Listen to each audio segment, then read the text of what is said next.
Hello students, Namaskar. In earlier classes we have studied linear equation in one variable and two variable. We have also studied the quadratic equation in one variable.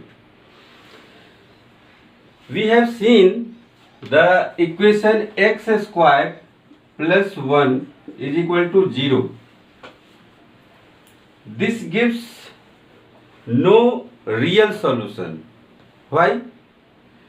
इस equation का real solution नहीं होगा. क्यों?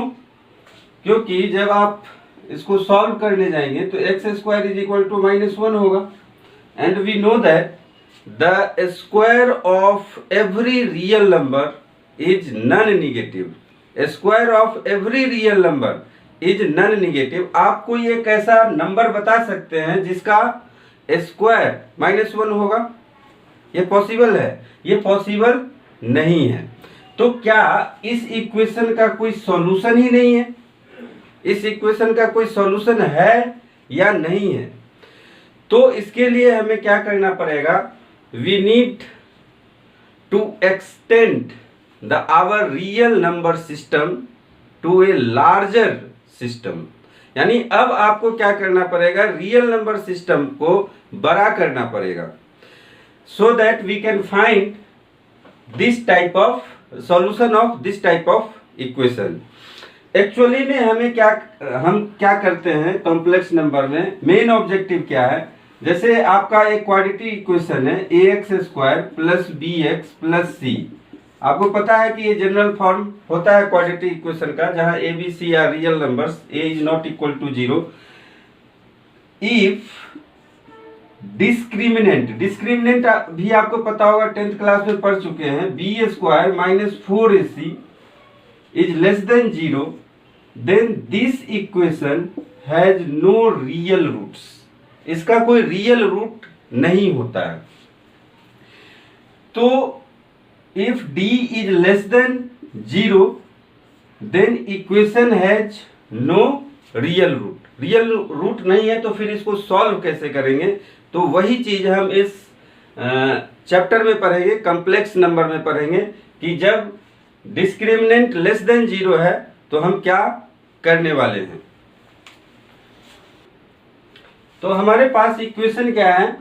x² plus 1 is equal to 0, x² is equal to -1. तो real number system में ऐसा कोई भी रियल नंबर नहीं है जिसका स्क्वायर क्या हो? -1 हो. तो हम एक नंबर इमेजिन करेंगे, एक इमेजिनरी नंबर लेंगे. एक नंबर इमेजिन कीजिए i. Let us imagine A number i जिसका स्क्वायर क्या हो? -1 हो. ये इमेजिनरी नंबर है, रियल नंबर नहीं है. तो i² इज इक्वल टू -1 हम लोग लिख सकते हैं. इसका मतलब है कि i is the solution of x² plus 1 is equal to 0. एक इमेजिनरी नंबर हम लोग कंसीडर किए. कौन सा नंबर? i. ये इमेजिनरी नंबर क्या है? √/-1. यही इमेजिनरी नंबर है. तो कॉम्प्लेक्स नंबर का फॉर्म क्या होगा? कॉम्प्लेक्स नंबर में दो पार्ट होते हैं, एक रियल पार्ट होगा और एक इमेजिनरी पार्ट होगा. तो complex number written in the form of a complex number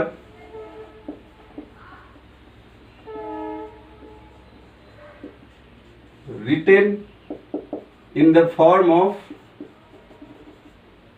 या यहाँ पे कैन बी लगा, can be written in the form of z is equal to a plus i b बोलिए, या z is equal to x plus i y बोलिए.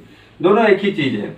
इसमें दो parts होता है. Means A complex number contains two parts, real parts and imaginary parts.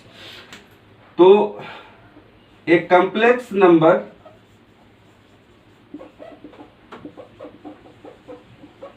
Has two parts. Number 1 imaginary, real. पहले लिखिए real parts जिसको हम लोग REZ से लिखेंगे। इसका मतलब है रियल पार्ट, REZ, और यहाँ पे क्या है, A है या X है। दूसरा है इमेजिनरी पार्ट, जिसके साथ I लगा होगा, जिसके साथ I लगा होगा वो इमेजिनरी पार्ट होगा, इमेजिनरी पार्ट।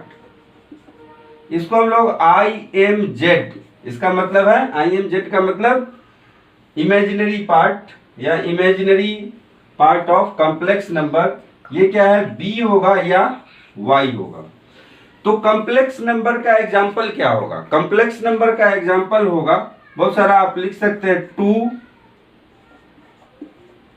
+ 3i या 4 - 3i या √2 + √2i, कुछ भी हो सकता है। A और B क्या है, रियल नंबर होगा ये लेकिन B यहां पे जैसे 2 + 0i, तो 2b को भी हम कॉम्प्लेक्स में रख सकते हैं, 2 + 0i लिख सकते हैं या 0 + 2i लिख सकते हैं। तो इमेजिनरी और रियल पार्ट 0 हो सकता है। तो दो कॉम्प्लेक्स नंबर इक्वल कब होगा, हम लोग उसको देखते हैं। Equality of two complex numbers, दो कॉम्प्लेक्स नंबर इक्वल कब होगा। तो two complex numbers are equal if and only if the real parts and imaginary parts equal separately. Means real part और इमेजिनरी पार्ट दोनों कॉम्प्लेक्स नंबर का क्या है, equal है, तभी दो कॉम्प्लेक्स नंबर क्या होगा, इक्वल होगा। जैसे मान लीजिए एक कॉम्प्लेक्स नंबर है आपके पास Z1 = A + IB और दूसरा है X + IY। अब कह रहे हैं कि ये Z1 और Z2 दोनों इक्वल है, दोनों कॉम्प्लेक्स नंबर इक्वल होगा कब, if Z1 = Z2 then A + IB = X + IY। ये दोनों इक्वल कब होगा, जब A = X होगा एंड B = Y होगा। तो this is equal only when A = X and B = Y, या X = A and Y = B हम लोग बोल सकते हैं। तो एक एग्जांपल लेते हैं हम लोग। एक एग्जांपल है, मान लीजिए दो कॉम्प्लेक्स नंबर है 4x + 3x - y I = 3 + -6i। ये दिया हुआ, बीच में इक्वलिटी साइन है। Then find the value of x and y। तो x और y का वैल्यू कैसे निकलेगा, ये भी एक कॉम्प्लेक्स नंबर है और ये भी एक कॉम्प्लेक्स नंबर है। तो दो कॉम्प्लेक्स नंबर इक्वल कब होता है, जब रियल पार्ट्स इक्वल होंगे और इमेजिनरी पार्ट्स इक्वल होंगे सेपरेटली। तो रियल पार्ट्स को इक्वल कीजिए, तो रियल पार्ट्स यहाँ पे 4x + 3x - y 3x - y I है। तो 4x किसके इक्वल हो जाएगा, 3 के इक्वल होगा।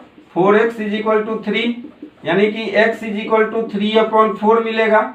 और वहीं जब इमेजिनरी पार्ट को आप इक्वल करेंगे तो 3x - y = क्या हो जाएगा, -6, या इसको हम लोग सॉल्व करेंगे तो x - y = होगा -2। यहाँ पे देख लीजिए 3x - y किसके इक्वल होना चाहिए, -6 के इक्वल होना चाहिए। 4x किसके इक्वल होना चाहिए, 3 के इक्वल होना चाहिए। यानी रियल पार्ट के इक्वल होगा, इमेजिनरी पार्ट के इक्वल होगा। अब यहाँ से हम इसको सॉल्व करेंगे तो 3x - y क्या है, -2 हो गया हमारे पास। तो x का वैल्यू तो हमें पता है, यहाँ पे रख दीजिए 3/4 - y = -2 और -y = -2 - 3/4। तो ये आपको मिलेगा -8 - 3/4 means -11/4। 3x minus y is equal to -6 के इक्वल है। तो यही इसका आंसर होगा। इस टाइप का यदि क्वेश्चन आपको रहे तो आपको क्या करना है, रियल पार्ट को रियल पार्ट के इक्वल करना है और इमेजिनरी पार्ट को इमेजिनरी पार्ट से इक्वल करना है। देखते हैं अलजेब्रा ऑफ कॉम्प्लेक्स नंबर। तो अलजेब्रा में हम लोग क्या पढ़ते हैं, अलजेब्रा में हम लोग पढ़ते हैं एडिशन, सब्ट्रैक्शन, मल्टीप्लिकेशन, डिवीजन, ये 4 ऑपरेशन पढ़ते हैं। तो कॉम्प्लेक्स नंबर जब एक नया नंबर यहाँ पे आया है तो इसका भी क्या होगा, एडिशन, सब्ट्रैक्शन, मल्टीप्लिकेशन, डिवीजन होना चाहिए। तो हम देखते हैं एडिशन ऑफ 2 कॉम्प्लेक्स नंबर। जब 2 कॉम्प्लेक्स नंबर को ऐड करेंगे तो क्या रिजल्ट आएगा और कैसे हम लोग ऐड करेंगे। तो मान लीजिए कि आपके पास 2 कॉम्प्लेक्स नंबर है a plus i b and another complex number is c plus i d. अब आपको इसका एडिशन करना है, z1 प्लस z2 निकालना है। तो बहुत ही आसान है, हम रियल पार्ट को रियल पार्ट से ऐड करेंगे और इमेजिनरी पार्ट को इमेजिनरी पार्ट से ऐड करेंगे। तो ये आपका हो जाएगा a plus i b plus c plus i d. अब रियल पार्ट क्या हो गया, a प्लस सी और इमेजिनरी पार्ट क्या हो जाएगा, b प्लस डी। तो किसी भी 2 कॉम्प्लेक्स नंबर को हम ऐड करेंगे और ऐड करते समय हम रियल पार्ट को रियल पार्ट से ऐड करेंगे और इमेजिनरी पार्ट को इमेजिनरी पार्ट से करेंगे।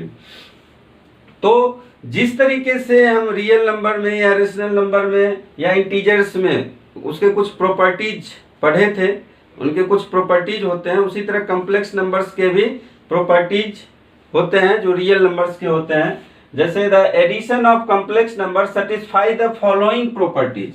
द क्लोजर लॉ क्या होता है कि जैसे 2 कॉम्प्लेक्स नंबर को हम ऐड किए तो क्या मिला हमें, ये भी एक कॉम्प्लेक्स नंबर मिला, ये z1 कॉम्प्लेक्स नंबर है, z2 भी कॉम्प्लेक्स नंबर है। तो इसका रिजल्ट क्या आया, कॉम्प्लेक्स ही आया।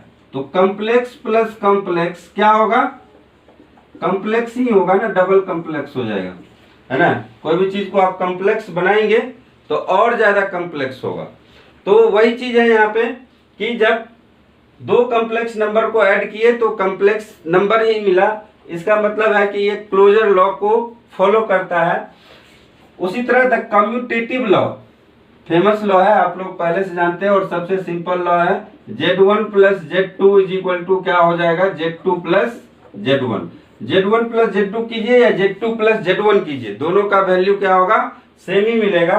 तीसरा है एसोसिएटिव लॉ।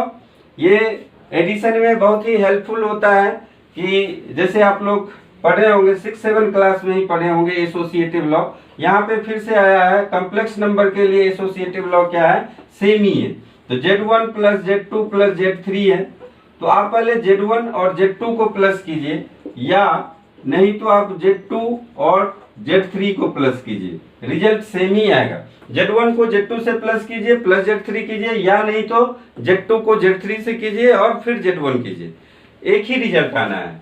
उसके बाद the existence of additive identities, existence of additive identities. तो एडिटिव आइडेंटिटीज क्या होता है, तो जैसे मान लीजिए 0 क्या है, 0 रियल नंबर है, क्या ये कॉम्प्लेक्स नंबर है, हाँ ये कॉम्प्लेक्स नंबर भी है। 0 को हम लोग लिख सकते हैं 0 प्लस आई 0 लिख सकते हैं कि नहीं लिख सकते, इसलिए ये एक कॉम्प्लेक्स नंबर भी हुआ। और कॉम्प्लेक्स नंबर में हम कॉम्प्लेक्स नंबर को ऐड कर सकते हैं। तो z में यदि 0 ऐड करेंगे तो क्या होगा, 0 ही z मिलेगा। तो कोई भी नंबर्स में यदि 0 हम लोग ऐड करते हैं तो उसका आइडेंटिटी चेंज नहीं होता है, आइडेंटिटी सेम रहता है, इसलिए इसको हम लोग क्या बोलते हैं, existence of additive identities. And next है the existence of additive inverse. तो जैसे कि मान लीजिए z कॉम्प्लेक्स नंबर है तो इसका एडिटिव इनवर्स क्या हो जाएगा, -z होगा। क्यों होगा, एडिटिव क्यों बोल रहे हैं, जब इसको हम लोग प्लस करेंगे z और -z को जब प्लस करेंगे तो हमें क्या मिलेगा, 0 मिलेगा, यानी एक कॉम्प्लेक्स नंबर 0 मिलेगा, 0 कॉम्प्लेक्स नंबर। तो ये एडिशन ऑफ 2 कॉम्प्लेक्स नंबर के जो भी है कौन कौन सा प्रॉपर्टी ये फॉलो करता है, ये सारे प्रॉपर्टी ये addition of two complex number follow करते हैं। Difference of two complex numbers या subtraction of two complex numbers. तो सब्ट्रैक्शन कैसे करते हैं, तो सब्ट्रैक्शन आपको पता ही है कि आप क्या कर दीजिए, एडिशन ही है, बस नेगेटिव साइन के साथ ऐड करना होता है। जैसे मान लीजिए आपको a माइनस आई बी करना है, तो ये क्या है, a plus minus i b होगा, ये हम लोग कर सकते हैं, a plus minus i b. जैसे आपके पास दो कॉम्प्लेक्स नंबर है, z1 इज इक्वल टू मान लीजिए 2 प्लस 5i और z2 इज इक्वल टू है 6 माइनस 2i। अब आपको बताना है z1 माइनस z2 क्या होता है। तो z1 माइनस z2 हम लोग क्या करेंगे, z1 को हम लोग लिख सकते हैं 2 प्लस 5i, माइनस है तो माइनस रहने दीजिए और z2 को रख दीजिए यहाँ पे, यानी इसका निगेटिव करके हमें लिखना है, प्लस कर देना है 6 माइनस 2i, ये आपको मिलेगा। अब ये रियल पार्ट क्या हो जाएगा, 2 माइनस 6 और इमेजिनरी पार्ट हो जाएगा प्लस 5i और यहाँ माइनस माइनस प्लस 2i, तो इसको हम लोग लिख सकते हैं -4 प्लस 7i। ये i जो है आयोटा है, i हम यहाँ पे यूनिट वेक्टर नहीं है, यूनिट वेक्टर फिजिक्स में i को यूनिट वेक्टर हम लोग x डायरेक्शन में लेते हैं।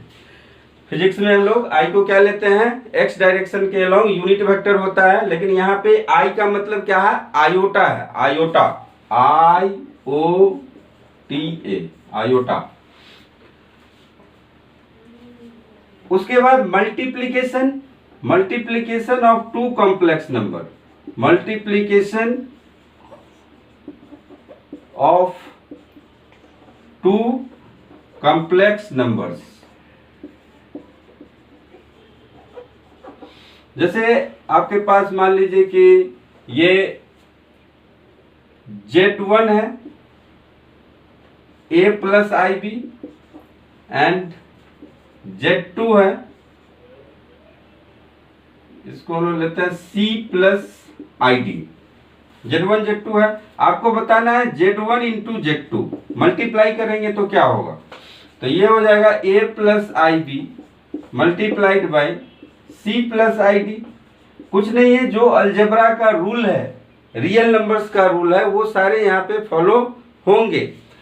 तो क्या करते हैं हम लोग, a को c प्लस आई डी से मल्टीप्लाई करेंगे, प्लस आई बी को भी c प्लस आई डी से मल्टीप्लाई करेंगे। उसके बाद ये आ जाएगा आपका ac प्लस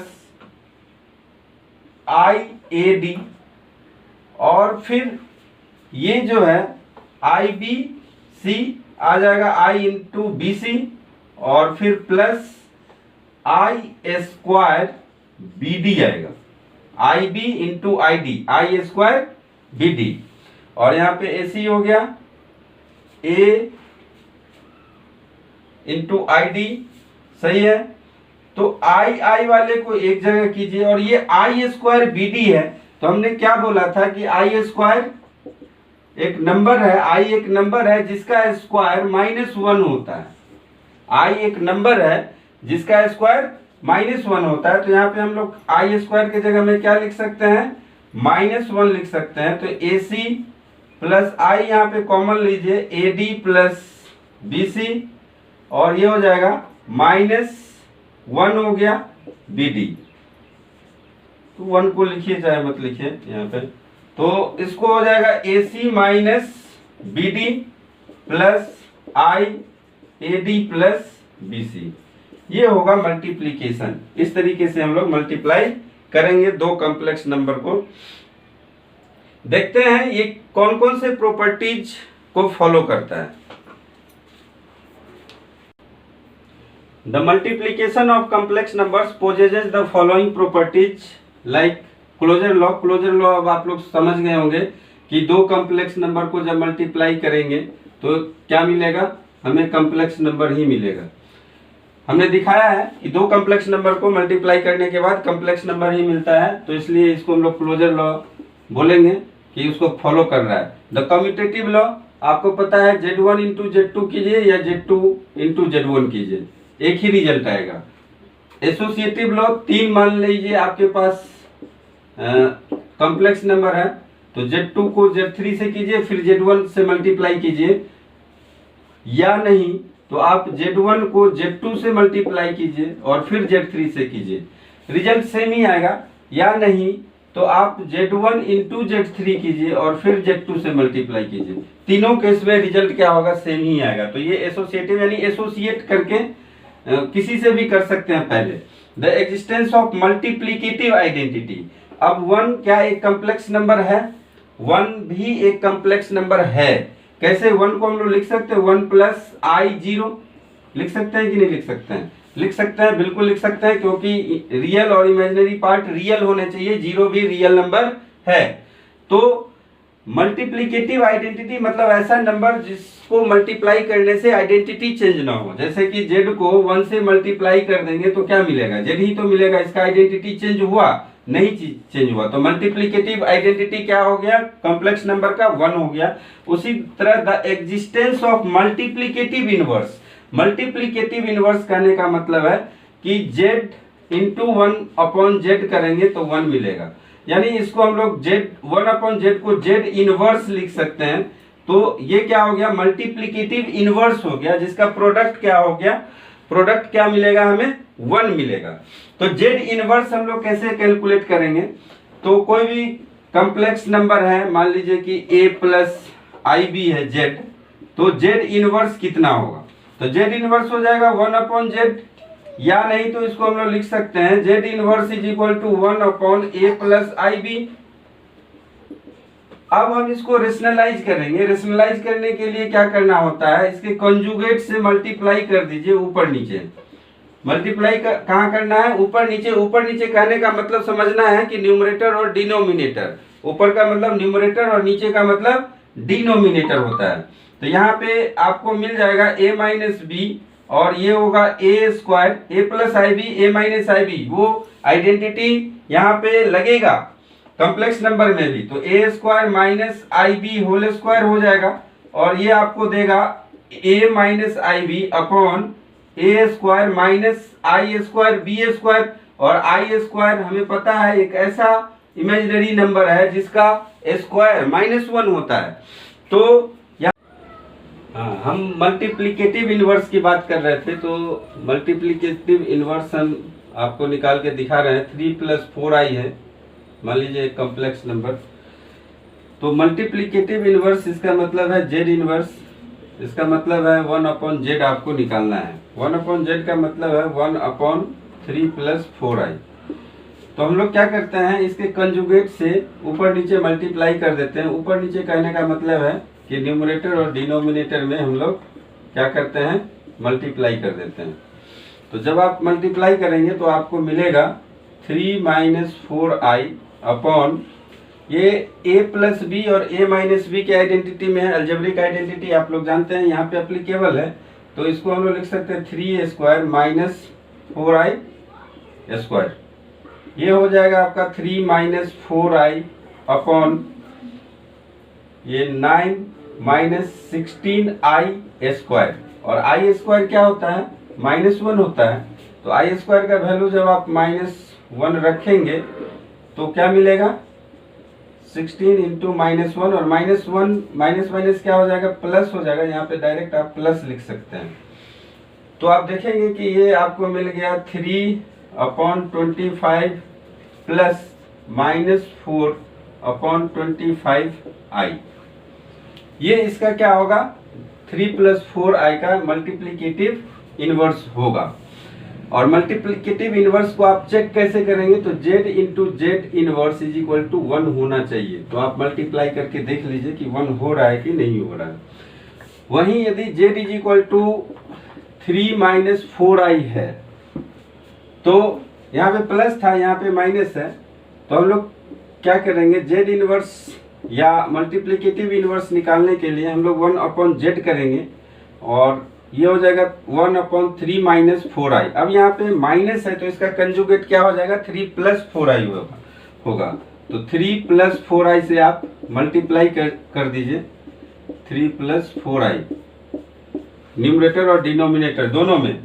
तो आपको मिलेगा 3 + 4i अपॉन फिर से वही 3a² minus 4i whole square और नीचे में हो जाएगा आपका 3 + 4i अपॉन 9 + 16 यहाँ पे आएगा, प्लस हो जाएगा। i² करेंगे तो i² का वैल्यू -1 होता है तो प्लस हो जाता है। तो आपको क्या मिलेगा, 3/25 + 4/25i।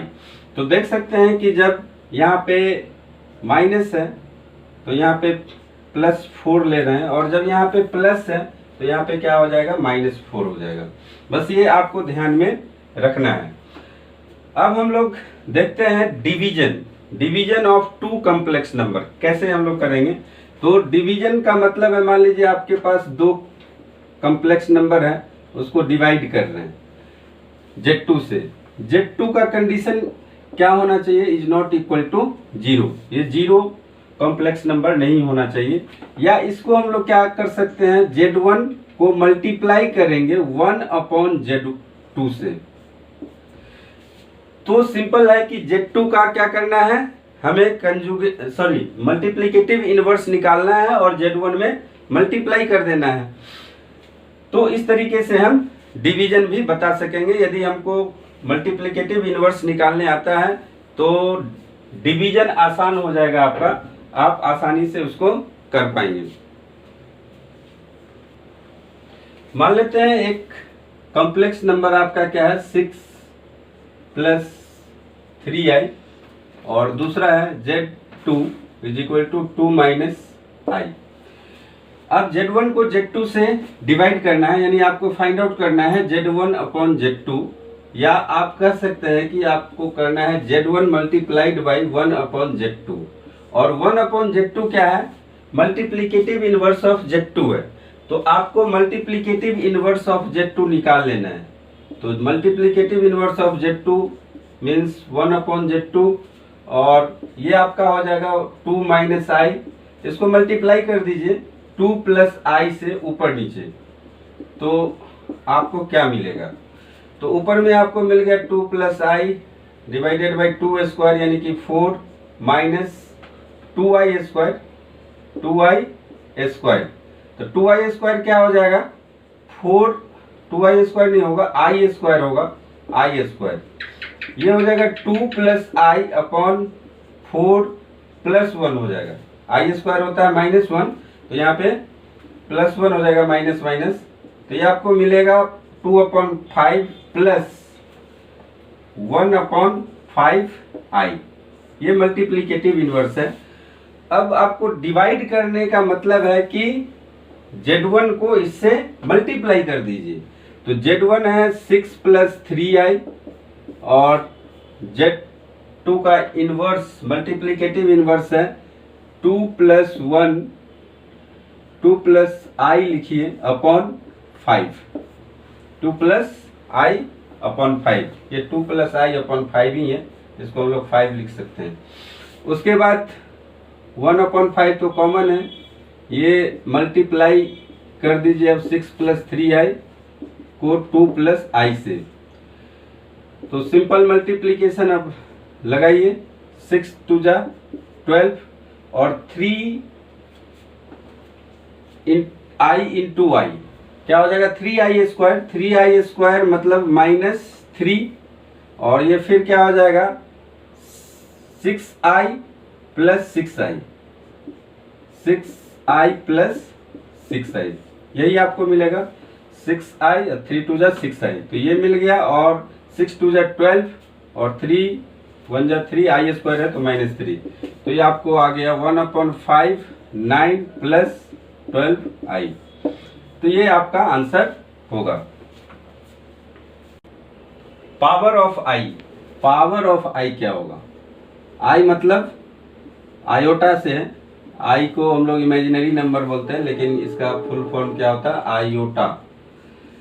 तो हम लोग जानते हैं कि आई स्क्वायर का वैल्यू क्या होता है, -1 होता है। यदि आपको पूछे कि आई टू द पावर 3 यानी आई क्यूब का वैल्यू, तो क्या हो जाएगा, इसको हम लोग लिख सकते हैं आई स्क्वायर इंटू आई, और आई स्क्वायर इंटू आई मतलब -1 इंटू आई यानी कि -i होगा। उसी तरह आई टू द पावर 4 रहेगा तो इसको हम लोग लिख सकते हैं आई स्क्वायर इंटू आई स्क्वायर, और -1 इंटू -1 यानी कि 1 हो जाएगा आई टू द पावर 4। फिर आई टू द पावर 5 यदि आप करेंगे तो हम क्या लिखेंगे, देखिए आई टू द पावर 4 ये सबसे मेन चीज है। 4 से जैसे ही ज्यादा होगा तो 5 को आप क्या करना है, 4 से डिवाइड करना है। तो इसको आप लिख सकते हैं i4 इंटू आई।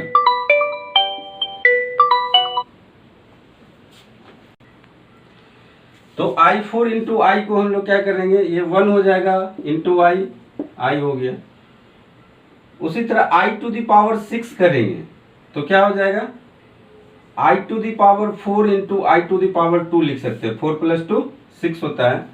तो ये हो जाएगा 1 इंटू आई स्क्वायर, और आई स्क्वायर का वैल्यू कितना है, -1 है, तो इंटू -1 देंगे, ये आपका हो जाएगा -1।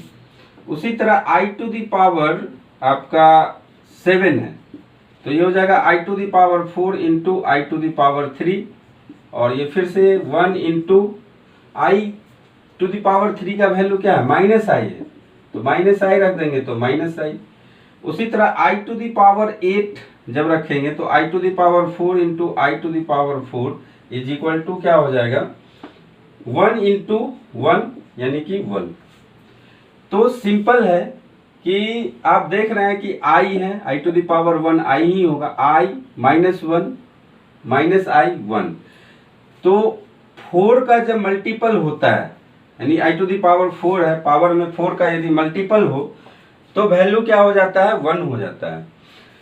तो इसका सीधा सा मतलब है कि 5 है, रिमाइंडर कितना बचा, 1 बचा, तो आई टू द पावर 1 का वैल्यू आपको बताना है, यानी रिमाइंडर कितना बच रहा है।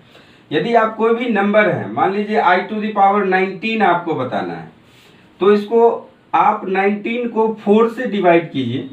19 को 4 से डिवाइड करें तो 4 4 जा 16 होगा, -3।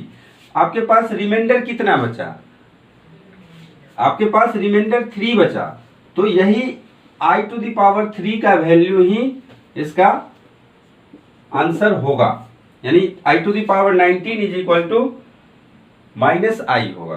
तो रिमाइंडर आपको देखना है। यदि मान लीजिए कि रिमाइंडर क्या क्या हो सकता है, 4 से जब डिवाइड करेंगे तो रिमाइंडर होगा या तो 0 होगा या 1 होगा या 2 होगा या 3 होगा, यही रिमाइंडर होगा। इससे ज्यादा नहीं हो सकता। यदि 4 डिवाइजर है तो रिमाइंडर 0 से लेके 3 तक होगा, 0 1 2 3। तो 0 जब है तो आपको पता है कि ये 4 का मल्टीपल होगा, डिविडेंड 4 का मल्टीपल होगा, तो डायरेक्ट आपको वैल्यू क्या हो जाएगा, 1 हो जाएगा। और 1 है, यदि 1 है तो i होगा, और 2 है तो -1 होगा, और 3 है तो -i होगा।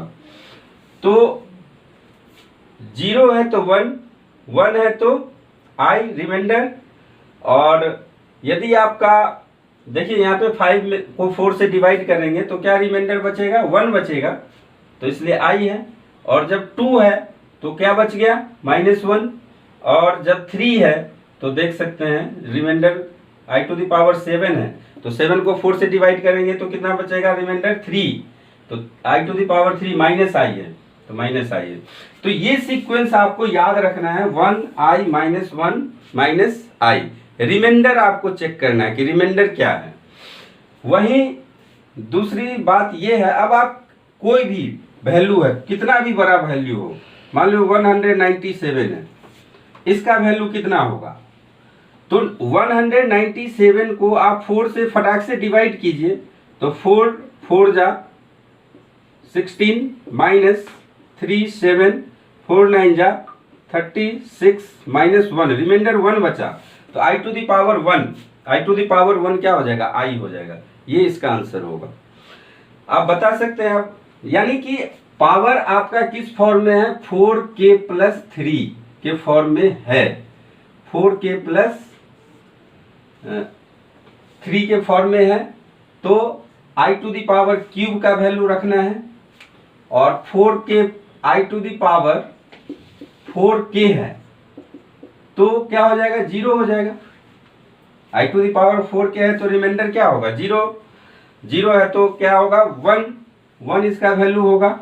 और i to the power 4k plus 1 है तो आई होगा।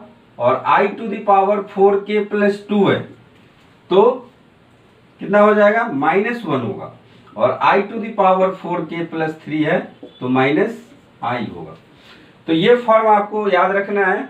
वही यदि इनवर्स होगा, मान लीजिए i to the power negative power है, इनवर्स के फॉर्म में आई टू द पावर -1, तो इसको आप क्या लिखेंगे, 1/i।